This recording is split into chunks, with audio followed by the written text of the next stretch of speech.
Return from Rysa. Chapter 1. Aliens and Angels.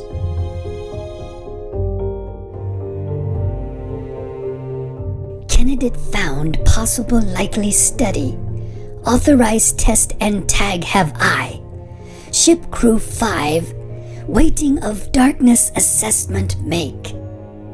Anisian message intercepted by Rysa listening post. Davinia, 16 January, 1965.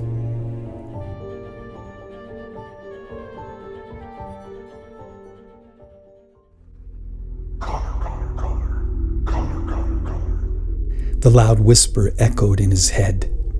He opened his eyes and tried to see where it was coming from, but the room was too dark. He pushed his head deeper into his pillow and tugged the covers up just beneath his eyes. He heard it again. He squinted until his eyes were nearly shut and tried to see if someone was there. He wanted to wake his older brother Christopher in the bunk above him, but that would mean he would have to pull the covers down and reveal his hiding place to the high-pitched and odd-sounding voice that kept calling his name.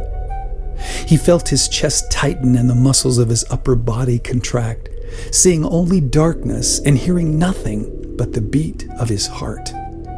"If I just be still, it won't find me," he whispered. He heard his breathing, fearful that it would reveal his location. He slowly filled his lungs and held his breath, hoping the person behind the voice would go away. Moments later, the air burst from his lungs and he inhaled deeply, terrified that he had been discovered. He lifted the covers over his head and his breathing became quick and rapid. A few moments passed and he began to slow his breathing. Still with the covers over his head, he listened, but heard nothing. He hoped it was gone. He wanted to yell for his mother, but was afraid the monster would come back.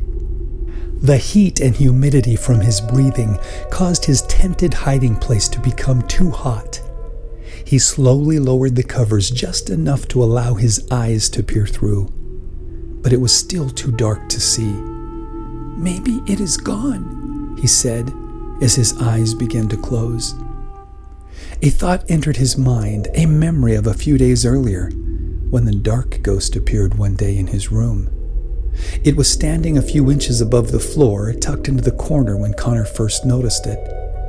The ghost was tall and slender with dark black shoulder-length hair. Its face handsome yet grimacing.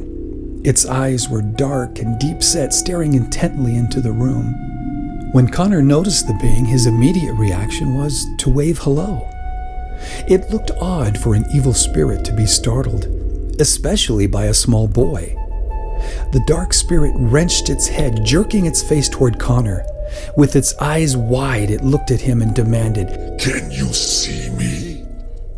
"I can see you. Can you see me?" asked a friendly Connor. The being moved awkwardly closer to Connor, moving its legs, mimicking a walking motion, yet never touching the floor, instead gliding and dragging like a wounded animal. It shoved its dark and smoky face inches from Connor's.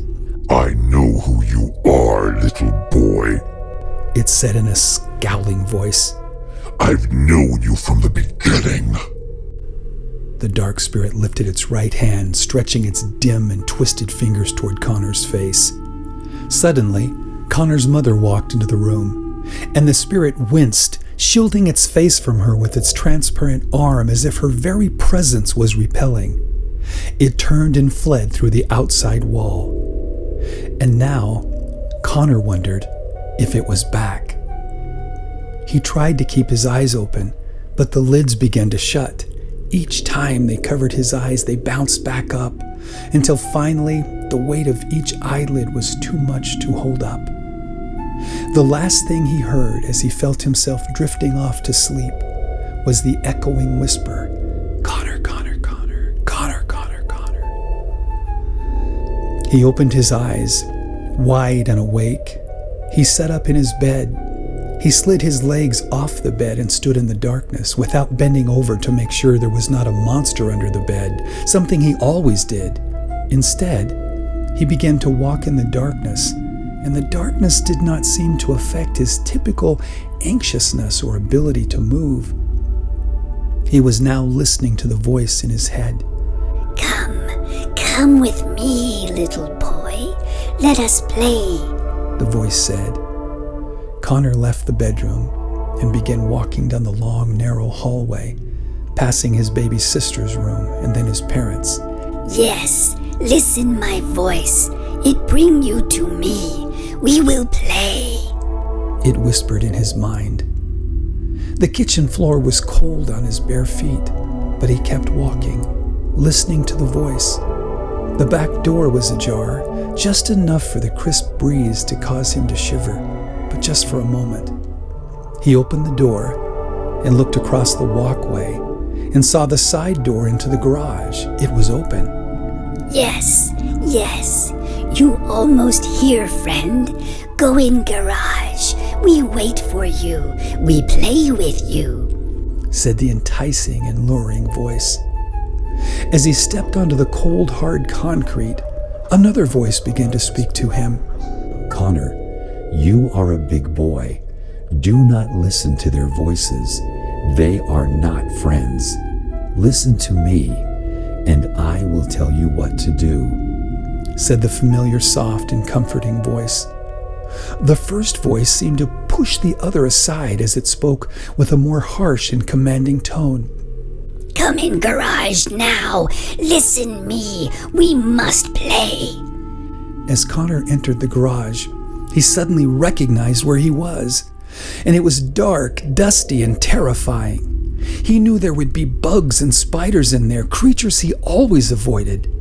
The door slammed loudly behind him without shutting completely. He was now awake. Run up the stairway and hide in the back. You will be safe there, the second voice yelled in his mind. Connor forced the first voice out of his head and quickly ran up the short stairway to the loft in the back of the garage. It was dark and difficult to see, but he ran to the back and climbed up and sat on the highest things he could find. The voice returned. Come down. Let us play. We have fun. Let us play, it demanded.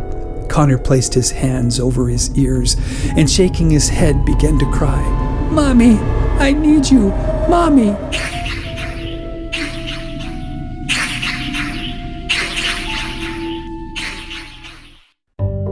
Return from Rysa, Book 1 in the Return from Rysa series. Pre-order your copy today at thestorytellercollection.com. That's thestorytellercollection.com.